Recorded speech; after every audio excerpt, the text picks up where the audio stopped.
যারা TET fail করেছেন তাদেরকে অ্যাপয়েন্টমেন্ট দেওয়া হয়েছে।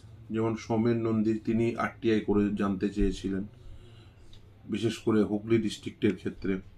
পরবর্তীতে সেখান থেকে জানা যায় যে প্রায় 269 জনের অবৈধ চাকরি প্রাপক রয়েছেন।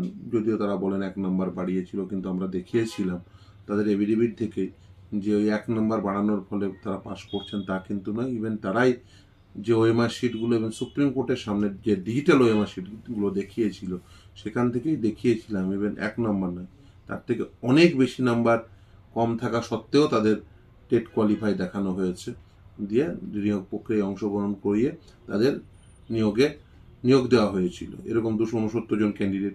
সৌমেন নন্দীর মামলা চলাকালীন প্রায় 94 জন ক্যান্ডিডেট তারা অবৈধভাবে চাকরি পেয়েছিলেন বলে West Bengal board of primary education তারা এভিডেভিট দেন, তারা আদালতে রিপোর্ট আকারে দাখিল করেন। তার উপর ভিত্তি করে আদালত তাদের বলেন যে এদের বিরুদ্ধে ব্যবস্থাও গ্রহণ করেন বোর্ড।